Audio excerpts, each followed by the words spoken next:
talking about repeaters. And repeaters are transmitters and receivers that are located in a very high place, so that little radios like this that only go line of sight, they actually read up to the repeater rebroadcasts that, retransmits it, so people in some other place, like on the other side of Palos Verdes, can hear us when they talk. So there's lots of repeaters on the frequencies that these things use, okay? And the other thing we said was repeaters have two frequencies. They have the frequency that they transmit on, the frequency they listen to. So there's two frequencies. Okay, now let's go to the chart. That was our next chart that we were going to do. You got through number 6, so we're going to go to 7. That's where we are now. So the question is, who is it that assigns those two frequencies? You just don't randomly buy a repeater when you're an amateur radio operator and say, hey, I'll just pick two frequencies. There's a person called a repeater coordinator, and they're located in the various counties of the country. And so the coordinator is a ham who coordinates the use of the two frequencies that are used. Okay, he wants to make sure that you got a repeater and she has a repeater, that you don't have the same frequencies. Okay. So here's what the repeater coordinator does. The person assigns the repeater frequencies to amateurs that request them. Then, in a place like Los Angeles, where there's lots and lots of people who want repeaters, they're out. So he establishes a waiting list. Okay.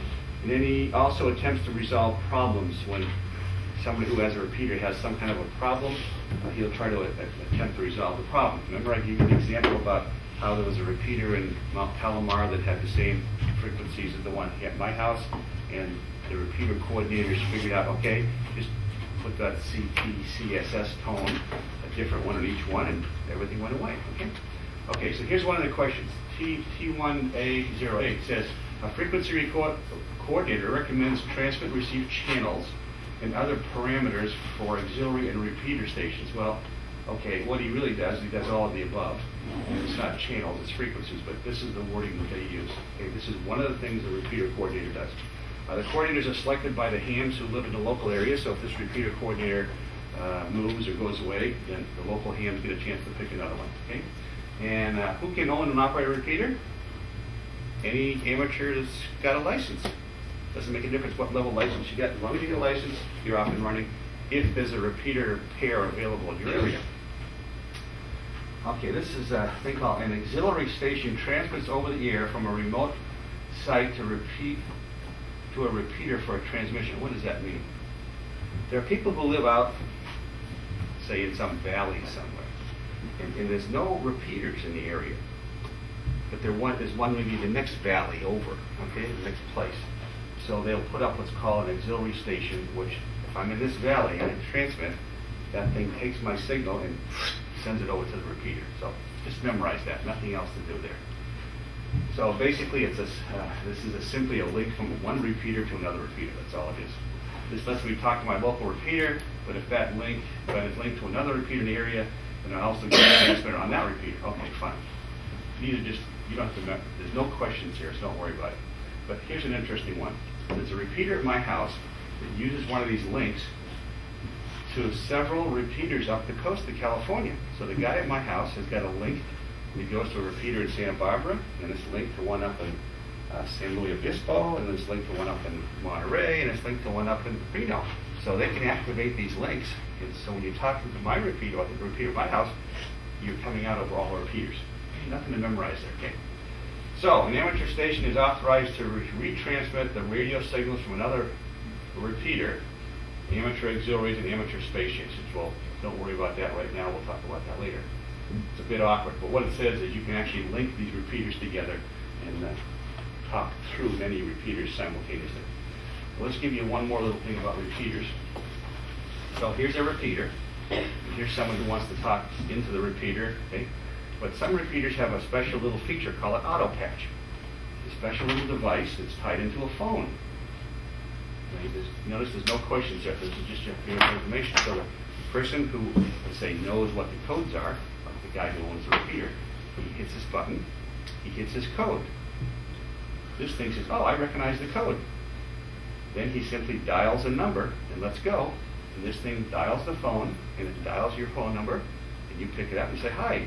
And when you say hi, the repeater transmits your hi over the air. The repeater says, hi, this is K1DFO. I'm talking to you through the repeater. Oh my God. You can actually talk to someone through a repeater through this Autopatch. Okay, kind of interesting.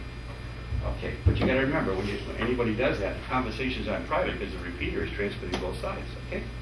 Does that person have to have their license? Nope. Only this person here has to have the license, not this person. Kind of interesting. And it can't be used for business. So I can't get on there and call someone and say, well, I'm the plumbing guy, but I'm a little late. I'll be over in an hour. No, that's a business call. So no business calls allowed in amateur radio. Okay. And whoever pays the cost is the person who owns the repeater, obviously. Okay. So we're through 8. And let's go to 9. Get on a new subject here. And the subject is called emergencies. Okay.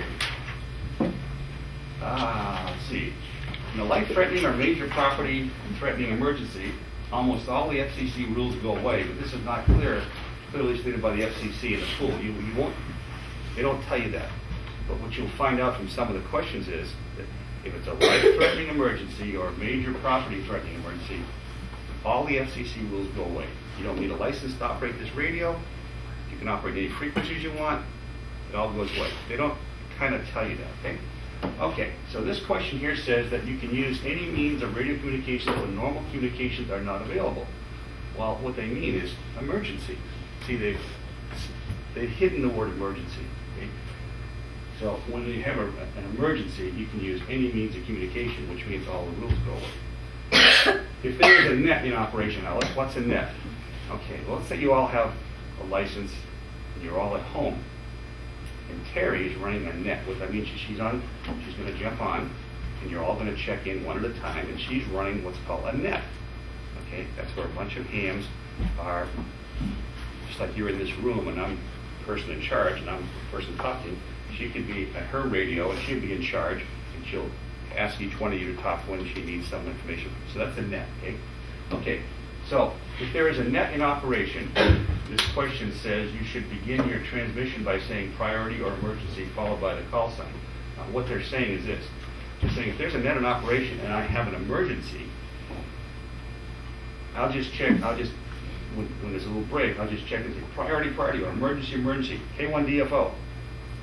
I can't sit there and wait for this net to go on for hours and hours and hours and finally tell them I got an emergency. So all they're saying is if you hear somebody that's running a net, and you have an emergency, this is what you might want to say when you call sign to get them to listen to you. However, it has always been the accepted rule to simply interrupt the conversation and say the word break. So if all of a sudden you're talking and then after she starts talking, someone else talks, well, you break between that. I think you're going to say break, K1 DFO.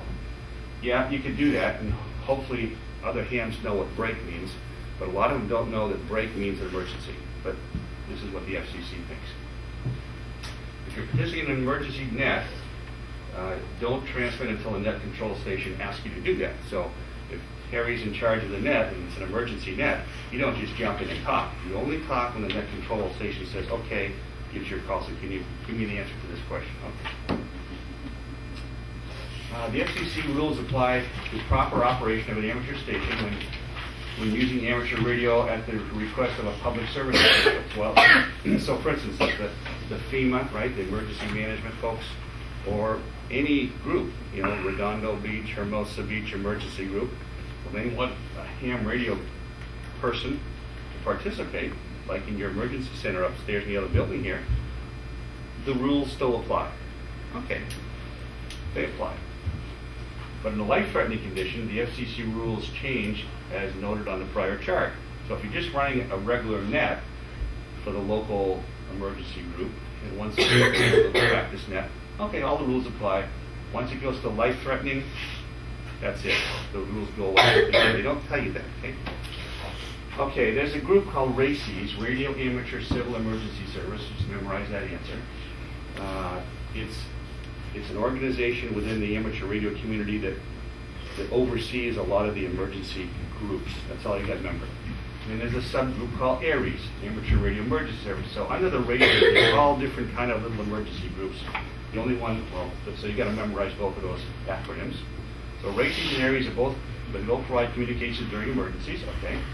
To participate in RACES or ARES, you need to register with them. So you just can't say, I'm going to jump in.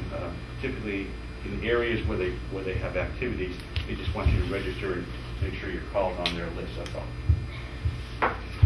Most local cities have amateur radio emergency groups, and a lot less formal and very focused on the issues in your area. So you have the Hermosa Beach Emergency Operations Center that's right up here at this building.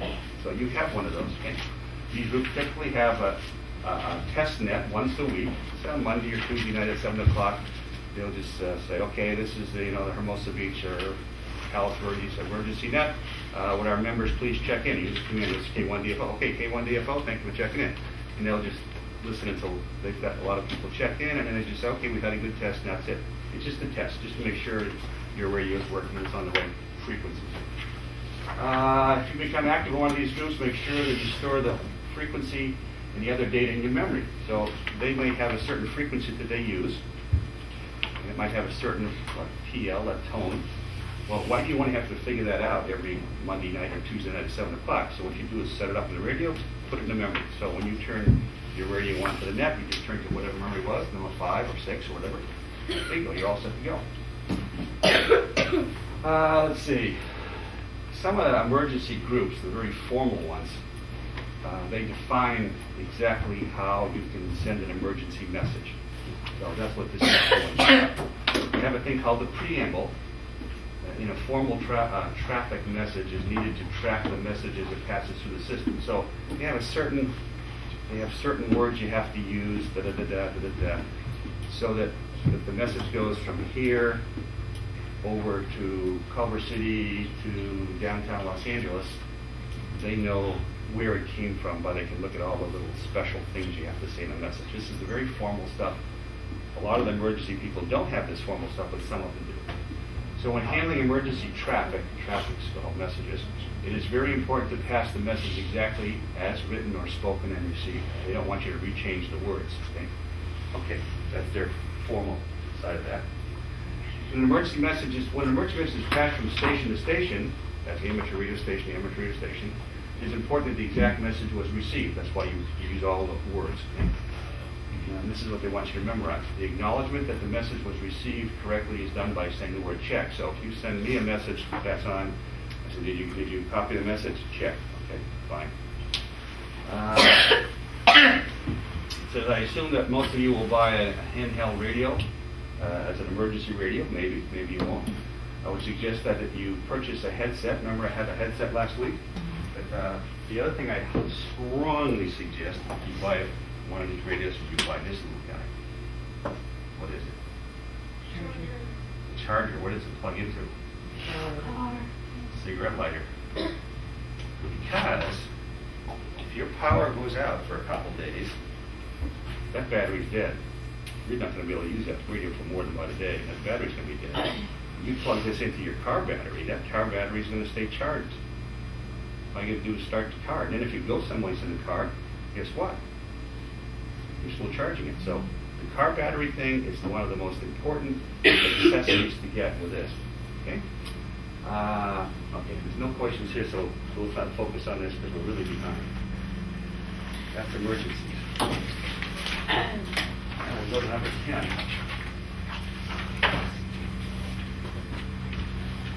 Okay, now, this is probably a lot more interesting because this will explain some of what we've been talking about the disadvantage of the radios that you're going to be buying or using with your license. Okay?